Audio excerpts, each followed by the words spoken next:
우리는 얼마 전까지 예레미야서 전반부를 함께 공부를 했습니다. 예레미야는 남유다의 멸망을 예언했는데 그의 예언대로 실제로 남유다는 바벨론에 멸망을 당하고 많은 사람들이 바벨론의 포로로 잡혀갔습니다.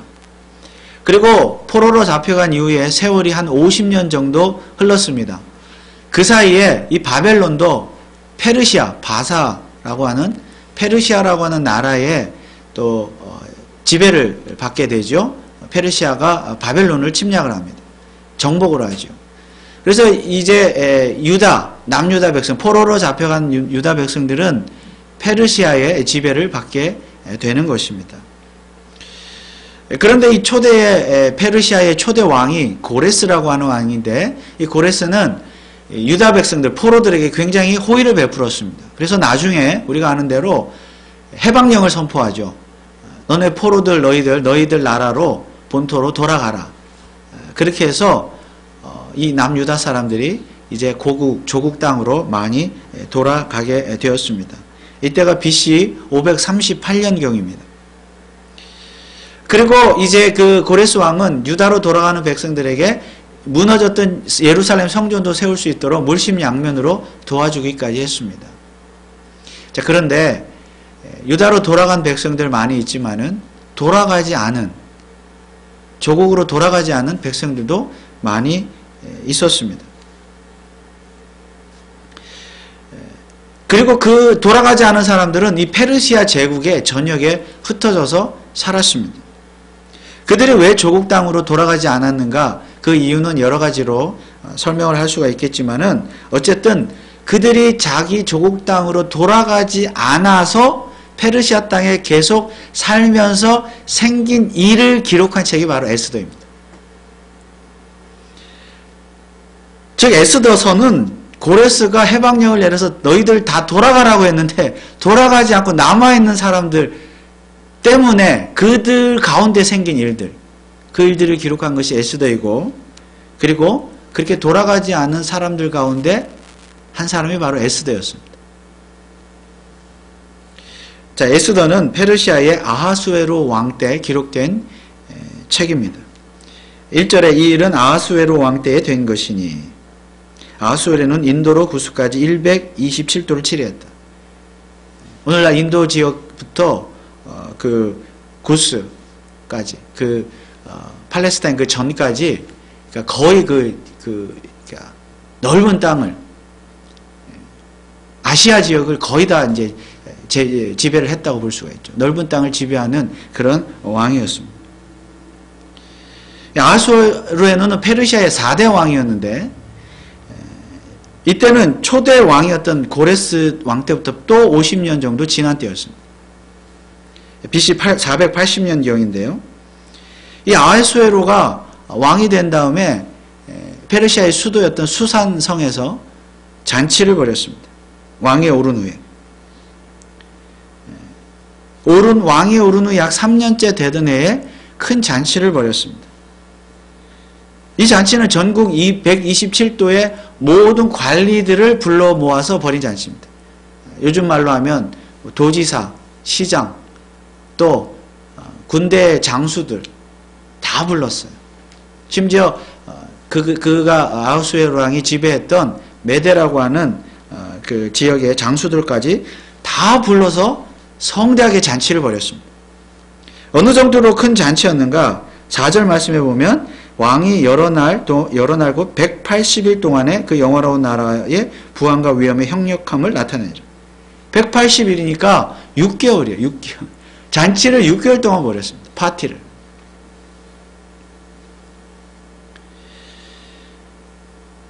당시 페르시아는 이미 여러 지역들을 점령했기 때문에 땅이 굉장히 컸어요. 그런데 그 땅을 더 불리기 위해서, 팽창하기 위해서 계획을 세우고 있었습니다.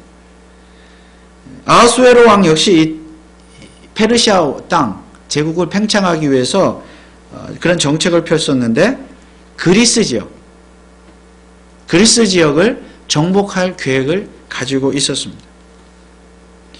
여러분, 오늘날 올림픽의 꽃이라고 하는 이 마라톤 경주 있죠? 제일 마지막에 하는 경주. 이 마라톤의 이 유래가 마라톤 전쟁에서 유래된 거 우리가 잘 알고 있습니다. 마라톤 전투가 어떤 전투인가 하면 바로 페르시아와 그리스 간의 전쟁이었습니다. 지금 아하수에로 왕의 아버지 왕이 다리우스 1세 왕인데요. 바로 이 다리우스 1세 왕이, 페르시아 왕이 그리스들을 점령하기 위해서 벌였던 전투가 그 마라톤 평지에서, 평원에서 벌였던 전투가 바로 마라톤 전투죠.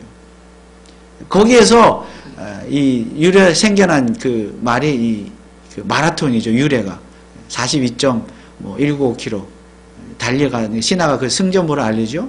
결론부터 말씀드리면 페르시아는 그때 져요. 마라톤 전투에서.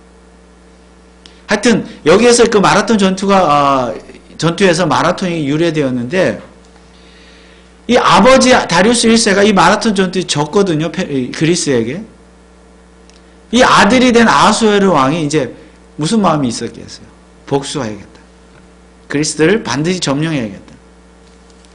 그래서 그리스 원정을 계획을 했던 것입니다. 왕이 되고 나 3년 동안 계획했어요.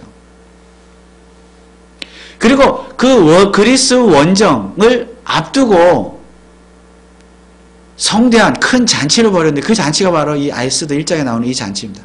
오늘 우리가 함께 읽은 잔치. 그렇다면 우리는 이 잔치의 목적을 충분히 이해할 수가 있습니다.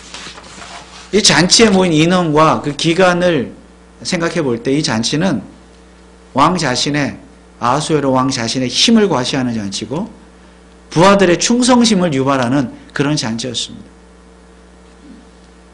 그만큼 그리스 정복이 간절했던 것이죠. 그래서 이 그리스 정복 전투 실패했죠. 패하고 돌아왔어요. 그리고 이 왕이 패하고 돌아온 이후에, 그 시기적으로 그 이후의 이야기도 이 에스더서에 기록되어져 있습니다. 아무튼 아하수에로 왕은 이 그리스 원정 전쟁을 앞두고 이 큰 잔치를 벌였는데 그것이 전부가 아니었습니다. 이 잔치를 마친 후에 또 잔치를 벌였습니다. 이번에는 수산성, 그 수도에, 서울에 사는 주민들을 불러다가 잔치를 벌였는데 이 잔치는 고작 7일밖에 열리지 않는 잔치였습니다.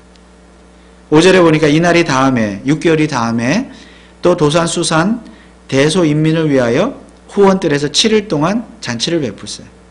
사실 7일 잔치하는 것도 길죠. 길지만 6개월에 비하면 고작 7일밖에 안 되는 잔치였습니다. 아마도 이 잔치는 서울에 사는 그 주민들에게 어떤 위로도 하고 자기의 지지를 이끌어내기 위해서 벌였던 잔치인 것 같습니다. 그런데 기간은 비록 7일밖에 되지 않았지만 그 잔치의 규모가 어마어마했습니다. 6절에서 8절에 보면 백색, 녹색, 청색 휘장을 자색하는 배줄로 대리석 기둥 은고리에 메고 금과 은으로 만든 걸상을 화반석, 백석, 운모석, 흑석을 깐 땅에 진설하고, 잔치 한번 하는데 굉장히 그 많은 공을 들이죠. 금잔으로 마시게 하니 잔의 식양이 각기 다르고 왕의 풍부한 대로 어주가 한이 없으며, 어주는 이제 왕이 하사하는 술인데요. 한이 없으며 마시는 것도 규모가 있어 사람으로 억지로 하지 않게 하니 이는 왕이 모든 국내 관리에게 명하여 이 사람 각 사람으로 마음대로 하게 함이더라. 왕궁의 뜰에서 벌어진 잔치가 이처럼 대단히 사치스럽고 호화스러운 잔치였습니다. 먹을 것도 아주 많은 잔치였습니다. 여러분, 일반 시민들을 위한 잔치도 이 정도였다면은 이전에 6개월 동안 이 모든 그 관리들을 위한 잔치는 얼마나 성대하고 사치스러웠는지 우리가 짐작해 볼 수가 있습니다. 그만큼 아하수에로 왕은 자기 힘을 과시하기를 원했습니다. 자, 아무튼 이렇게 에스더 1장은 잔치 이야기로 시작을 하는데 우리가 이 에스더서를 이해하기 위해서는 잔치 이 컨셉을 잘 이해하면 잘 이해할 수 있습니다. 잔치와 관련이 있어요. 사실 에스더라는 사람의 등장도 이 잔치 때문에 등장을 하게 되는 것입니다. 이제 이 잔치 때문에 한 가지 사건이 벌어졌습니다. 일반 시민들을 위한 7일간의 잔치 자리 마지막 날에 아하수에로 왕이 아주 기분이 좋았어요. 술에 취했다 그랬죠. 술이 얼큰하게 들어가고 술에 취해서 너무 기분이 좋아서 자신의 왕후인 와스디를 불러오게 했습니다. 아마 그 자리에 왕후는 다른 자리에 있었던 것 같아요.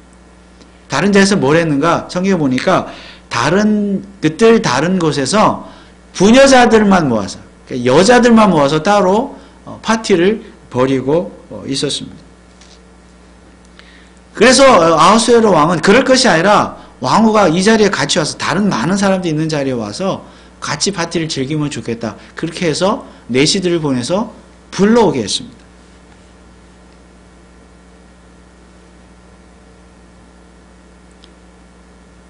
이 아하수에로 왕이 이 왕후를 불러오게 한 이유가 뭐냐면 자랑하고 싶었어요. 자기 그 부인의 아리따움을 자랑하고 싶어서 그랬다 그랬습니다.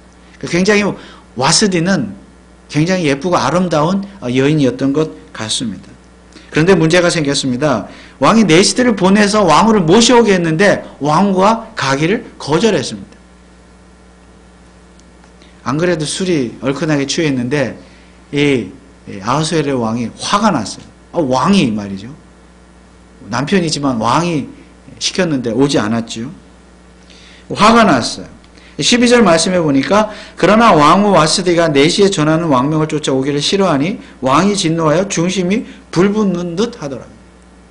중심이 불붙는 듯 하다는 이 말은 소위 우리말로 우리식으로 표현하면 뚜껑이 열렸다 그 말이에요. 열받았다 그 말이에요. 뚜껑이 열렸어요. 아니 감히 어떻게 오지 않을 수가 있느냐. 여러분 왕은 왜 이렇게 화가 났습니까? 그 전에 이 왕후는 왜 왕이 오라고 그랬는데 가지 않았을까요? 왜 거절했습니까? 여러분 왕과 왕후가 남편과 부인이 모든 백성들 앞에 서서 이 파티 자리에서 이 부부의 모습, 아름다운 모습을 보여주는 것은 좋은 일 아니겠습니까? 대통령이 이렇게 어디 가도 이번에 미국 대통령, 한국, 일본, 중국 갔을 때도 다 부부가 가고 그 각국을 방문했을 때도 그 나라의 부부들과 같이 이렇게 만나고 사진도 찍고 그것은 또 어떻게 보면 국제적인 관례이기도 하고 좋은 관행이지 않겠습니까? 좋은 모습이죠. 그렇게 하면 얼마나 좋겠습니까? 이 아하수에로 왕과 이 왕후가. 그렇기 때문에 왕이 부인을 불러오는 것은 굉장히 자연스러운 일일 수가 있는데 이 왕후는 그것을 단번에 거절했습니다. 물론 성경에는 왜 거절을 했는지 그 이유를 말하고 있지는 않지만은 왕후가 부녀자들을 위해서 따로 잔치를 벌이고 있다고 했다면 그것을 보면 아마도 뭔가 좀 사전에 이 진작부터 문제가 있지 않았을까. 이 두 사람 사이에 뭔가 좀 문제가 있지 않았을까 우리가 짐작을 해볼 수가 있습니다. 그러면 이 두 사람은 왜 사이가 좋지 않을까요? 그것조차 성경은 말하고 있지 않지만은 우리가 11절 말씀에서 약간의 힌트를 얻을 수가 있습니다. 11절에 보면 왕후 와스디를 청하여 왕후의 면류관을 정지하고 왕의 앞으로 나오게 하며 그 아리따움을 뭇 백성과 방백들에게 보이게 하라 하니 이는 왕후의 용모가 보기에 좋음이라. 아름다움을 뭇 백성들에게 보이게 하라. 여러분 아하수에로 왕이 정말로 순수한 마음으로 자기의 왕후가 부인이 참 예쁘니까 사람들 앞에 참 소개하고 싶은 그런 순수한 마음으로 왕후를 불렀을까요?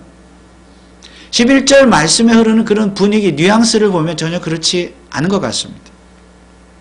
이미 잔치의 규모나 내용을 통해서 알 수 있듯이 이 아하수에로 왕은 굉장히 자기 권력욕, 자기 과시욕이 심한 사람이었습니다.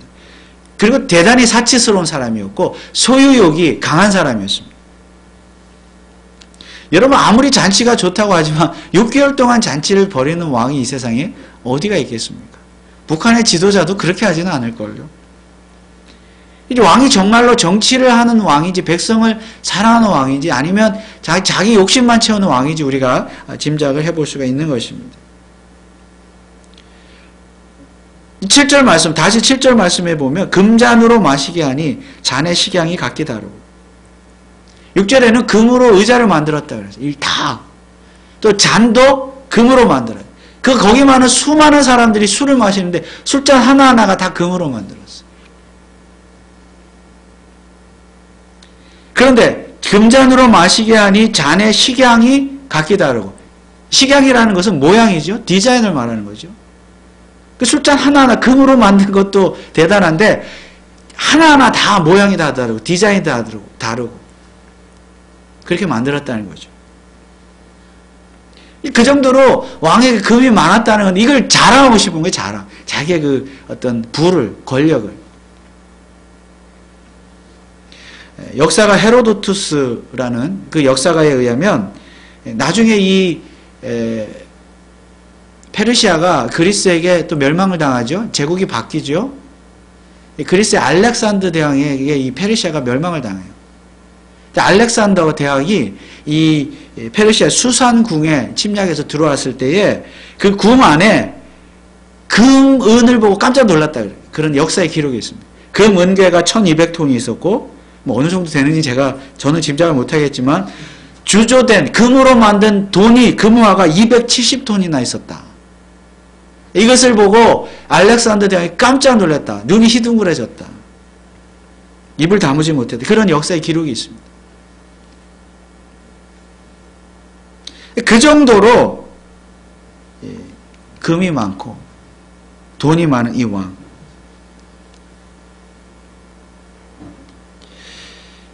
그런데 이 금도요, 결국 알렉산더 대왕에게 다 빼앗깁니다. 다 빼앗겨요. 아무튼 이 당시 아하수에로 왕은 이처럼 사시스럽고 과시욕이 대단한 사람, 소유욕이 대단한 사람이었습니다. 자, 그렇다면 그런 왕이 자기의 왕후를 대하는 평소의 생각, 태도, 인식 어땠을까요? 우리가 충분히 짐작해 볼 수가 있겠죠. 왕후 역시, 부인 역시 그 아하수에로 왕에게 있어서는 하나의 소유물에 불과했다는 것입니다. 전시품에 지나지 않았습니다. 그렇게 생각한 거예요. 그러니까 그 아리따움을 사람들에게 보이게 하라 그랬잖아요. 나 이런 사람이다. 여자도, 아름다운 여자도 내가 마음대로 소유할 수 있다.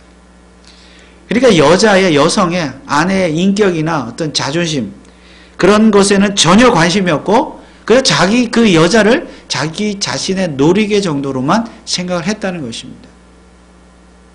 여러분, 이렇다면 여러분들이 왕후라고 한다면 왕일지라도 남편이 부르면 가겠습니까? 안 가겠습니까? 물론 갈 수 있겠죠. 뭐 형식적으로라도 가서 백성들 앞에서 이렇게 가식적인 웃음이라도 이렇게 지어 볼 수도 있겠죠. 그러나 왕후 와스디는 그렇게 하지 않았습니다. 어쩌면 자기가 누리고 있는, 왕후로서 누릴 수 있는 모든 어떤 권한, 권세 이런 것까지 빼앗길지도 모른다는 그런 위험이 있었지만 그럼에도 불구하고 그는 가지 않았습니다. 왕후의 자리에서 쫓겨날 수도 있는데 안 갔어요. 그런데 그것이 현실이 되었습니다. 실제로 왕은 화가 나서 이 와스디를 왕후의 자리에서 쫓아냈습니다. 이제 잔치는 끝났고 왕은 대책 마련에 나섰습니다. 이 왕후를 어찌하면 좋을까?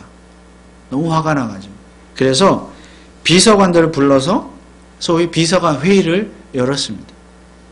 그런데 무무간이라고 하는 한 부하가, 비서관이 이 사람이 이 아하수르의 왕에게 한 가지 좋은 아이디어를 제안합니다. 그건 뭐냐면 왕후를 쫓아내라는 것이죠. 그런데 단지 자리에서 왕이 오라고 해서 했는데 오지 않았다고 해서 쫓아내는 것, 단지 그 이유로 쫓아내는 것도 좀 이상하지만 이 무무간이라는 사람이 제안하는, 실제로 쫓아내는 이유가 참으로 이상합니다. 자, 이 에스더 1장 17절 말씀해 보면 아하수에로 왕이 명하여 왕후 와스디를 청하여도 오지 아니하였나이다 하는 왕후의 행위의 소문이 모든 부녀에게 전파되면 저희도 그 남편을 멸시할 것입니다. 무슨 말이죠? 만약 와스디를 여전히 왕으로 그냥 남겨두면 전국 페르시아 제국 전국에 있는 각 가정의 부인들이 그 왕후를 본받아 우리도 남편의 말을 안 들어도 되겠네? 남편을 멸시해도 되겠네? 그렇게 배운다는 거예요, 보고. 그러니까 쫓아내야 된다는 거예요. 왕후의 자리에서. 이유가 참, 이유치고는 굉장히 궁색한데, 아마 그 무무관이라는 사람도 자기가 집에서 좀 위태로워서 부인에게 그랬을지도 모르겠습니다. 그런데요, 이 무무관은 더 나아가서 왕이 이 왕후를 쫓아낸 사실을 조서로 작성을 해서, 문서로 작성을 해서 도장을 찍어서 전국에, 127도 전국에 다 이 문서를 보내서 배포함으로 말미암아 이 문서로 말미암아 모든 전국의 부녀자들이 이 문서 때문에 경각심을 가지고 각각의 남편을 존경하도록, 멸시하지 않도록 하라고 이렇게 건의를 합니다. 그런데 이 아하수에로 왕은요, 이 무무간의 말을 받아들여서 실제로 이렇게 행합니다. 와스디를 왕후의 자리에서 쫓아냈고, 그리고 조서를 만들어서 전국 방방곡곡에 보냈습니다. 그런데 여러분, 이 왕이 참 어리석지 않습니까? 전국의 아내들로 하여금 남편을 멸시하지 말라, 남편 말 잘 들으라, 이렇게 조서를 보냈는데, 그럼 뭐예요, 결국은? 자기가 나 부인으로부터 무시당했다는 것을 만천하에 드러내는 것밖에 안 되는 거예요. 자기의 치부를 드러내는 것이죠. 자신의 무능함, 부끄러움,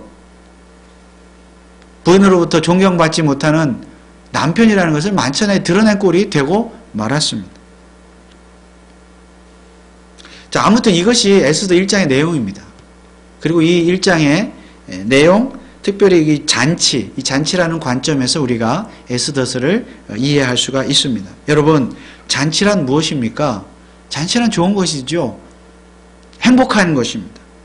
우리도 살아가면서 잔치 많이 열고 참석하죠. 돌잔치, 환갑잔치, 생일잔치, 결혼잔치, 수많은 잔치들을 경험합니다. 이번 주에 미국의 명절인 추수감사절이 있는데, 이것도 명절이니까 가족이나 친지들이 모여서 밥 먹고 식사하고 교제하는 일종의 잔치죠. 우리는 이런 잔치들을 경험합니다. 때로는 우리가 직접 잔치의 호스트가 되기도 하고, 때로는 남의 잔치에 우리가 손님으로 초대받아 가기도 합니다. 이처럼 잔치란 좋은 것이고 행복한 것인데, 그것 자체가 전부가 아니라는 것이 에스더의 교훈입니다. 어쩌면 잔치는 사람을 병들게 만들지도 모릅니다. 아하수에로 왕은 물질적으로 부족한 것이 없는 왕이었습니다. 무엇이든지 하고자 하는 마음만 있으면 다 할 수 있었습니다. 무엇이든지 소유하고자 하면 다 소유할 수 있는 그런 힘과 부와 능력이 있는 사람이었습니다. 실제로 그는 그것을 과시하기 위해서 잔치를 벌인 거잖아요. 금으로 막 온통 도배를 하면서 잔치를 벌이면서 자기의 힘을 과시했습니다.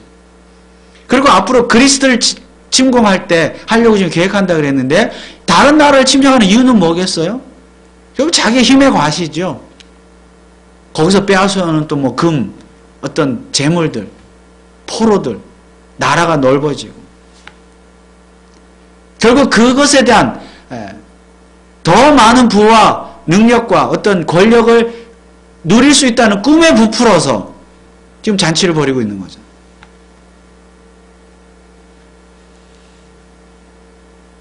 그런데 한 가지, 자기 마음대로 되지 않는 것이 있으니 뭐예요? 왕후 와스디였습니다. 사람의 마음을 잡아야 되는데 그렇게 하지 못했습니다. 와스디가 어떤 이유로 왕의 명령에 불복종했는지 우리는 알 수가 없지만은, 어쨌거나 왕은 왕으로 말미암아 자존심과 체면을 구겼습니다. 바로 이것이 왕의 한계였습니다. 아무리 한 제국의 왕이라 할지라도 자기 의지대로 안 되는 일도 있다는 것입니다. 아니, 자기 의지대로만 해서는 안 된다는 것입니다. 즉 자기의 자존심, 체면, 욕심, 욕망만으로도 안 되는 일이 있다는 것입니다. 사실 아하수에로 왕은 소위 우리가 말하는 헛똑똑인 왕이었던 것 같습니다. 왕후가 자기의 명을 거절했을 때 그에 대한 대책을 세우는 모습을 보면 알 수가 있습니다. 13절에 보면, 오늘 함께 읽지는 않았지만 13절에 보면 왕이 사례를 아는 박사들에게 묻되 왕이 규례와 법률을 아는 자에게 묻는 전례가 있는데, 이는 왕이 소위 법률 비서관들을 불렀다는 말인데 그 자체가 참으로 웃긴 이야기입니다. 솔직히 말해서 이것은 단순히 부부간의 일입니다. 남편이 불러서 안 왔는데 이 부부간에 해결해야 될 일들을 해결하기 위해서 굳이 비서관들을 불러 모아서 회의까지 열 필요는 없었던 것 같습니다. 그냥 집에서 알아서 해결하면 될 일입니다. 혹시 이 왕이 설령 이혼을 결심하고 법률 서비스를 자문을 얻기 위해서 변호사가 필요했을지도 모르겠습니다. 그러나 당시의 왕의 위치로 보았을 때 제국의 왕인데 그렇게 부인을 무시하는 왕인데 변호사가 뭐가 필요합니까? 자기 마음대로 그냥 왕후의 자리에서 쫓아내면 되는 것입니다. 그런데 왕은 비서관 회의를 열었는데 그때 그 안건이 참으로 한심합니다. 15절 말씀에 보면 왕후 와스디가 내시에 전하는 아하수에로 왕명을 쫓지 아니하니 규례대로 하면 어찌할꼬. 규례, 이것은 뭐냐면 법이에요. 국법. 나라의 법으로는 이럴 때 어떻게 하면 좋겠느냐. 여러분, 부부간의 문제, 그냥 그 단순히 해결할 수 있는 문제를 나라의 법으로, 국법으로 해결하고 국법으로 어떻게 할 수 있는가. 이 법률 자문, 이 부하들의 자문을 구하고 있다는 사실입니다. 여러분, 이 자체가 얼마나 참 어리석고 한심한 일입니까? 그리고 이때 무무간에 제안한 방법이 무엇이었습니까? 앞서 언급한 대로 왕후를 쫓아내는 것은 물론 그 사실을 완전히 못 박아서 조서를 써서 공문서를 만들어서 왕이 도장을 찍어서 전국에 배포하라. 그래서 모든 부녀자들이 보고 배우게 하라. 경각심을 가지게 하라. 여러분, 왕이 조서를 만들어서 도장을 찍어서 전국에 배포한다는 것은 이 도장을 찍는다는 이 자체가 뭐예요? 법이란 얘기예요. 법. 법이 되었다는 거죠. 왕이 지금 법을 하나 만든 거예요. 19절 말씀에 보면 만일 왕이 선히 여기실진데 와스디로 다시는 왕 앞에 오지 못하게 하는 조서를 내리되 바사와 메대의 법률 중에 기록하여 변역함이 없게 하고 그 왕후의 위를 저보다 더 나은 사람에게 주소서. 법을 만들었다는 얘기예요. 여러분, 지금 무엇이 문제입니까? 왕이 사소한 일로 법률 비서관 회의를 여는 것도 문제지만 지금 왕이 관련 법에 대해서 물었는데 무무관은 원래는 법에도 없는 자기 생각을, 아이디어를 제안을 했다는 것이죠. 그것도 문제인데 더 문제는 뭐예요? 그것이, 그 왕이 그것을 그냥 자기 생각을 낸 것을 그래? 법으로 만들었다는 거예요. 법으로. 물론 뭐 법이야 이런저런 경우를 통해서 만들 수 있겠지만 이 법이 지금 만들어지는 과정이 굉장히 우스꽝스럽다는 것입니다. 이전에는 없던 법, 정말 황당한 이유로 얼렁뚱땅 한 법이 만들어졌습니다. 무슨 말입니까? 왕이 무능하다는 것입니다. 왜 무능합니까? 잔치를 좋아하니까 무능합니다. 즉 잔치를 좋아하는 사람은 수단과 방법을 가리지 않고 자신의 욕심을 채우려고 합니다. 그리고 그것이 채워지지 않았을 때에도 수단과 방법을 가리지 않고 황당한 방법으로라도 기어이 그 욕심을 채운다는 것입니다. 그러나 이 세상에 영원한 것은 없습니다. 앞서 말씀드린 것처럼 페르시아 제국도 알렉산더 대왕에 의해서 멸망을 당하고야 말았습니다. 아하수에로 왕이 그토록 아꼈던 것들, 그리고 그것을 과시하려고 했던 그의 잔치 인생, 한순간에 몰락되고야 말았습니다. 이것이 역사가 주는 교훈입니다. 그러나 우리는 에스더를 읽으면서 단지 역사의 교훈이 아니라 하나님께서 말씀하시는 음성을 들을 수 있어야 합니다. 그 하나님의 음성이란 곧 잔치를 너무 좋아하지 말라는 것입니다. 그렇다고 오해하지는 마십시오. 돌잔치, 생일잔치, 환갑잔치 이런 거 하지도 말고 가지도 말라 그런 뜻이 아닙니다. 에스더서에 나오는 이 잔치는 일종의 비유입니다. 잔치란 무엇이냐? 우리가 아는 대로 에스더의 결말은 어떻게 끝납니까? 잔치로 끝나요. 유대인이 구원을 받으면서 불임절이라고 하는 잔치로 끝납니다. 구원받았다는 것을 기뻐하면서 하나님께 감사하며 잔치를 벌이는 절기가 불임절이죠. 유대인의 절. 그러니까 잔치라는 거, 우리가 경험한 이런 잔치, 이거 하지 말라 그것이 아니라 잔치란 하나님께서 함께 하시는 잔치여야 한다는 말씀이에요. 인생이 그렇다는 것입니다. 인생이. 우리의 인생이 아무리 화려하고 사치스러운 잔치 인생이라 할지라도 하나님이 함께하지 아니하시면 헛된 인생이다. 헛된 잔치이다. 그래서 하나님 없는 인생은 아수에로 왕처럼 매번 잔치를 벌이고 자기 가졌다고 과시하고 나 가졌다고 자랑하고 그렇게 화려한 잔치 인생을 산다 할지라도 하나님이 없는 인생은 결국 그 잔치로 인해서 누렸던 모든 것들 다 빼앗기게 된다는 말씀입니다. 결국 이 아수에로 왕처럼 다 가진 것 같지만 결국 가지지 못하고 부인뿐만이 아니라 결국 다 잃어버렸죠. 가진 것 같지만 결국 다 가지지 못하는 인생. 그래서 결국 만족이 없는 인생. 그러니까 어떻게 살아요? 엉뚱한 법을 만들듯이 인생 자체가 엉뚱하게 살아가는 거예요. 엉뚱한 법을 만들면서 자기 마음대로 사는 거죠. 그렇게 살아간다는 것입니다. 그런데 하나님께서는 바로 이러한 상황 속에서 에스더라는 인물을 등장시킵니다. 그리고 그 에스더는 하나님만을 바라보면서 결국 그 자기 민족을 구원하죠. 그래서 인생의 답은 뭐예요? 하나님. 에스더에는 하나님이라는 단어가 단 한 번도 나오지 않습니다. 마치 우리 눈에 안 보이는 것 같아요. 없는 것 같아요. 유대인의 입장에서 그 포로 생활을 하는 유대인의 입장에서 보면 하나님이 안 계시는 것 같아요. 포로로 있으니까. 그럼에도 불구하고 하나님은 유대인들과 함께 하셨다. 하나님이 함께 하시는 인생, 하나님이 구원하신다. 이것이 에스더의 주제입니다.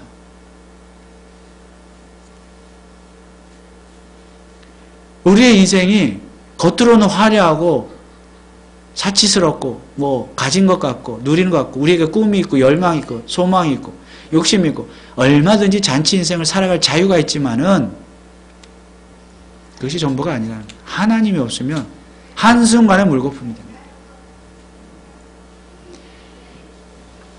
우리 장로교회에서 배우는 교리 문답서 있죠. 소요리 문답. 소요리 문답의 제일 첫 번째 되는 질문과 답은 이렇습니다. 인생의 제일 되는 목적은 무엇입니까? 답은 인생의 제일 되는 목적은 하나님을 기쁘시게 하고 그를 영원토록 즐거워하는 것입니다. 우리 인생은 이 땅에 살아가면서 우리 인생의 목적은 하나님을 기쁘시게 하고 하나님을 즐거워하는 거예요.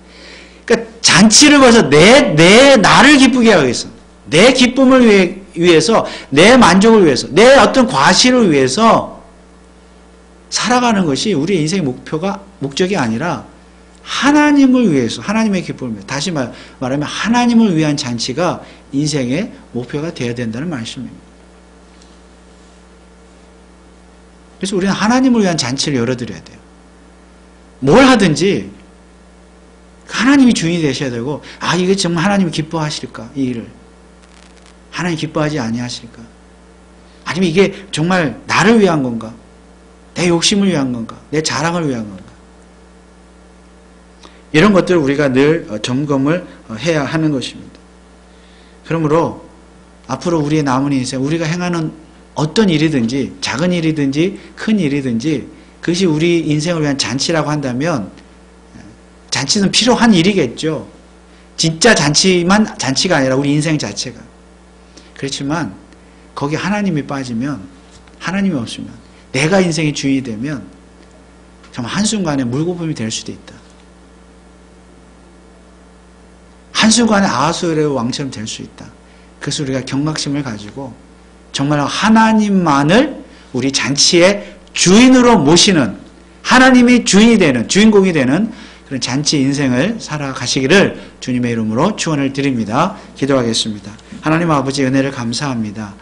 아하수에로의 왕이 자기의 권력과 힘과 부와 능력 이런 것들을 과시했는데, 심지어 자기의 부인조차도, 사람조차도 자기의 소유의 대상, 과시의 대상, 놀이개의 대상으로 삼을 정도로 그렇게 자기만을 위한 잔치 인생을 살았습니다.